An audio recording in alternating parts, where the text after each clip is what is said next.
Assalamualaikum warahmatullahi wabarakatuh. Kembali lagi bersama saya Romi Mesra pada channel Naluri Edukasi Alam Takambang Jadi Guru.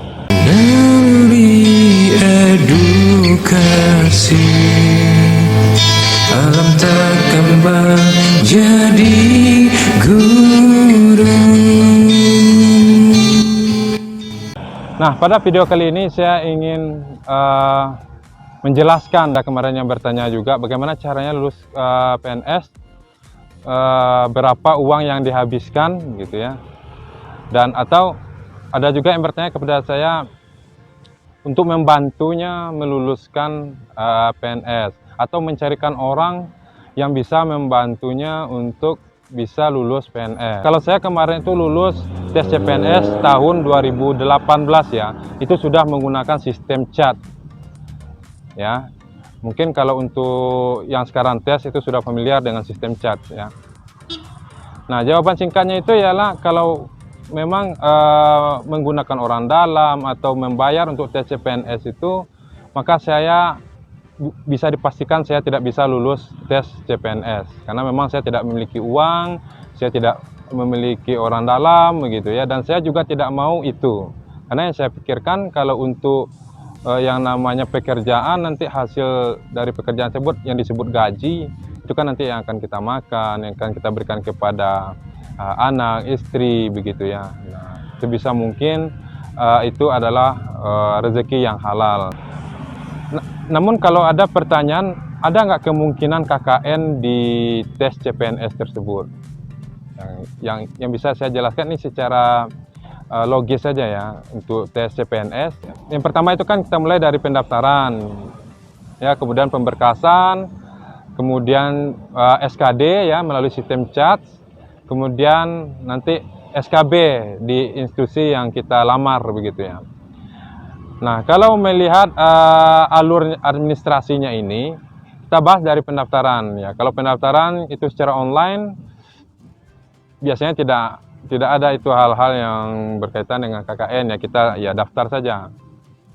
Kemudian pemberkasan kita teliti, memilih formasi, membaca persyaratan ya disesuaikan. Itu kan secara online juga terpusat ya.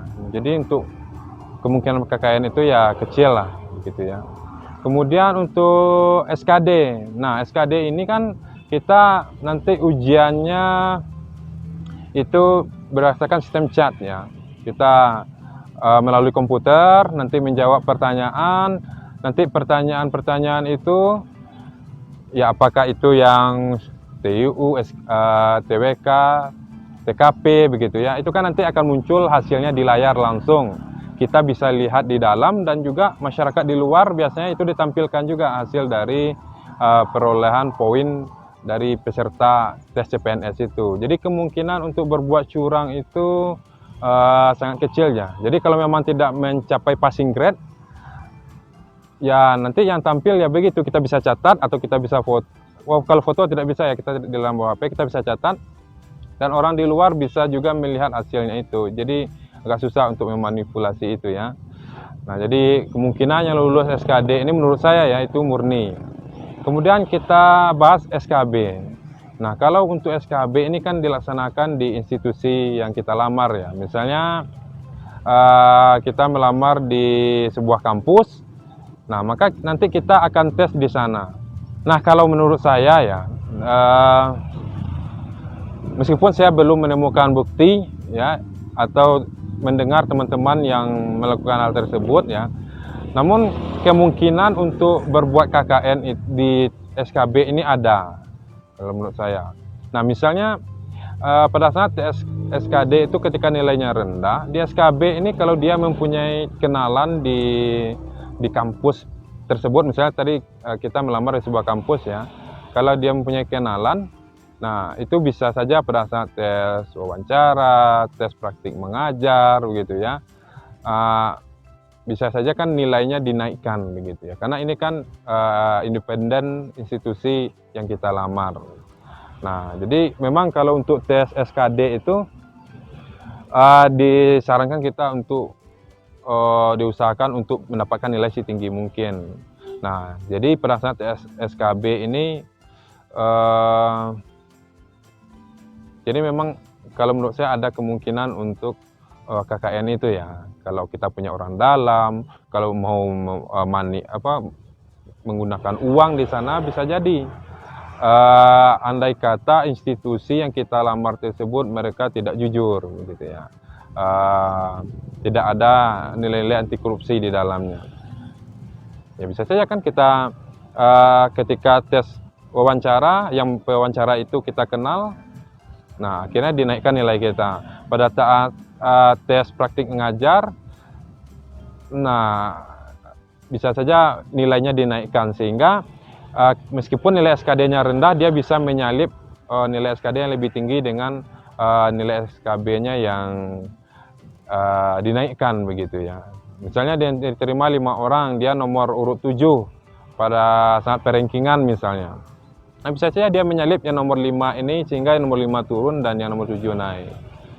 Nah itu menurut saya kan karena memang untuk tes SKB ini dia tidak terpusat ya. Tidak langsung nilainya keluar, dan juga untuk transparansinya memang sedikit menurut saya agak kurang ya. Nah, namun tentu kita masih berharap bahwa setiap instansi yang kita lamar itu atau setiap instansi yang membuka lowongan tes CPNS itu, kita berharap mereka tidak melakukan itu ya. Mereka anti korupsi, mereka anti disuap, mereka anti KKN. Itu kan harapan kita. Tadi yang saya bicarakan adalah peluang kalau untuk tahapan tes PNS itu